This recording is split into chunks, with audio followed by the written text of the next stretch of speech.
Welcome to the Chemical and Physical Foundations of Living Systems introductory video. The purpose of this video is to familiarize you with the layout of this section of the exam, its contents.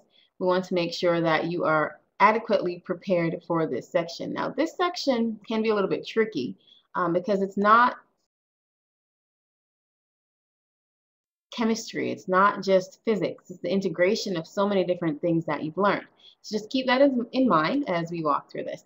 All right, so like the other natural science and social science sections of the MCAT, this portion of the exam has approximately 67 questions, and you'll have approximately, well, not approximately, exactly 95 minutes to answer these questions. These questions will include a mixture of passage-based response questions as well as freestanding questions. So for the passages, the way it's set up is you will have a passage and you might have 5 to 6 questions. Not all 5 to 6 questions will actually be directly related to the passage. In other words, what I'm saying is, even for within those 5 to 6 questions, you'll have freestanding questions that require you to know the answer before you sit the exam. So you're really being tested on two things in this section. The same is true of the biological and biochemical section and the psychological and social sections as well.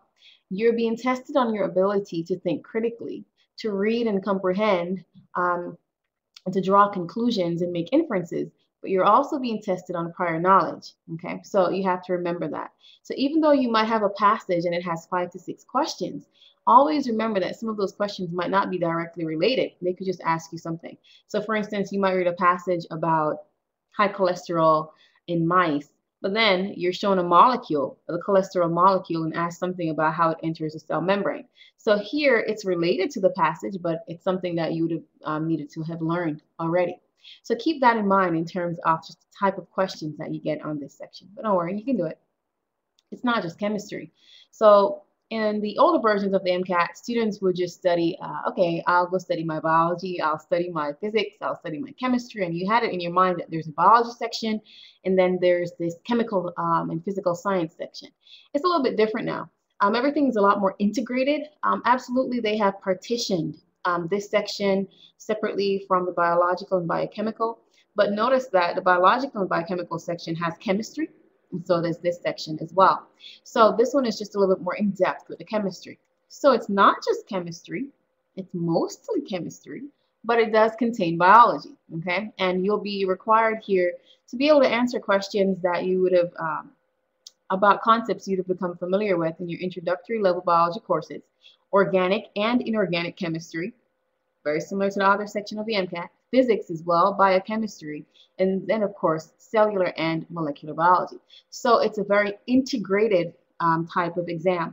The major difference between this section and the biological and biochemical, the passages in the biological and biochemical will more than likely be from biology-based research articles, whereas with the chemistry, it'll be from like chemical or chemistry-based articles. That's the real big difference. You'll be assessed on the 4 basic skills for this type or this version of the MCAT. Scientific inquiry and reasoning, skill 1, research methods, scientific reasoning, statistical analysis, and any of the other skills that they think you need to have related to the natural sciences. Those 4 basic skills are very important for this section as well as the others. You'll have to know things, okay, just off the top of your head from memory, but you'll also have to be able to read the passage and use your reasoning to answer some of the questions.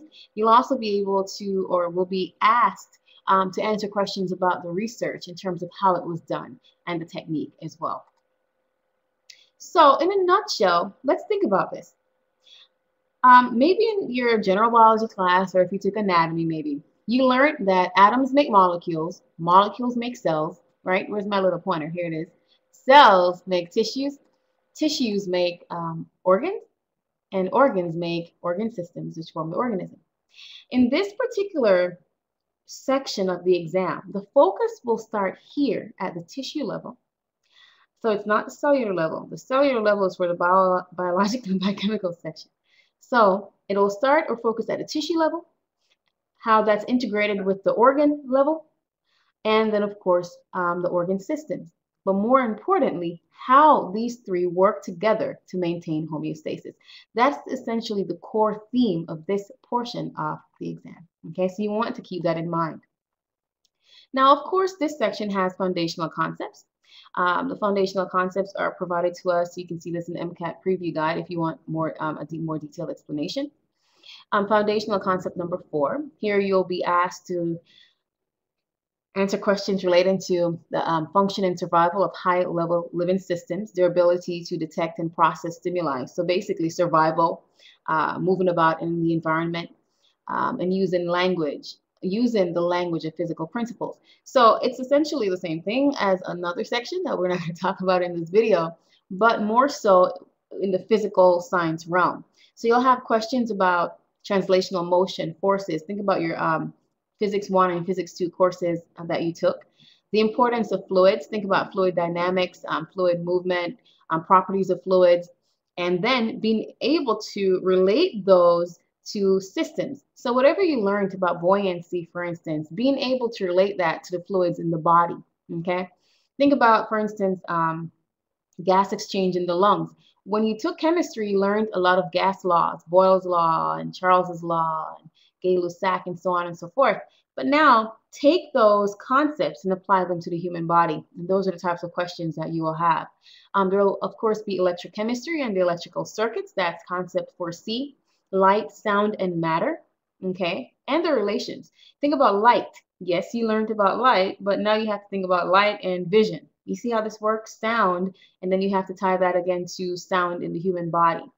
And of course, the atom, you can't escape it, atomic theory and behavior, nuclear decay, and electronic structure. So you need to know how to do all the things you had to do in Gen Chem 1 and 2 as well. Foundational concept number 5 looks at the chemical interactions and molecular dynamics of living systems. So 5A deals with the properties of water. Think about pH chemistry as well as all those properties of water that allow it to serve as the universal solvent of life. You'll be asked questions in solution chemistry, so you'll have to do some calculations. 5B looks at molecules and intermolecular interactions. Think about intermolecular, how two molecules, especially in living systems, are able to form their interactions. 5C will be methods and techniques of separation and purification. Think about organic chemistry lab for this one. 5D, biomolecules and their structure, function, and reactivity. You're going to have a lot of questions from that. 5E, of course, the laws of thermodynamics as well as kinetics. Okay, so these will be present on the exam for this foundational concept. So these are the 3 foundational concepts. So we have 5 here looking at chemical interactions and molecular dynamics of living systems. In other words, take all the things you learned and then apply them. Let me give you an example using 5A. The properties of water. I mentioned to you, you'll see pH chemistry here. Well, what is the pH of the blood? You could have a question that has to do with some drug that lowers the pH of the blood, and you'll have to know what the pH of the blood is to answer one question. And then maybe it's a passage, right? So then you have another question that asks you what the pH is of some solution or things like that, or how pH actually changes in solutions when you think about amino acids. So it's the concepts that you've learned, but now you're applying them to living systems. This MCAT is very application-based, so you always want to think about that integrative or integrated type of biology and chemistry as you go through these sections. So that's foundational 5 as a review. Again, foundational concept 4 deals with the fluids, the motions, the forces. It's a lot. I think this particular section of the MCAT is very, very intense because it's so much. You're looking at a minimum, general chemistry 1 and 2, physics 1 and 2, that's 4 courses. Some organic chemistry, so because you can, it's in this section that you would name molecules. So you're looking at a lot of different courses. You're looking at 6 courses right there, right? Chemistry, organic chemistry, oh, and biochemistry, and then biology. So you're looking at 4 sequence courses. So it's a lot, but you can do it. So again, in a nutshell, it's the how. How do cells form tissues, focusing at a tissue level, and tissues integrate themselves to form organs and the organ systems, and how they work together to maintain homeostasis, the how, the physical properties and the chemical properties of how these things are done. So it's not just chemistry. And again, I wish you much success. You can do well, study hard, make sure you prepare. And when it comes to chemistry and physics, make sure you do your practice problems. All right, best of luck to you. on the chemical and physical foundations of biological systems portion of your MCAT exam.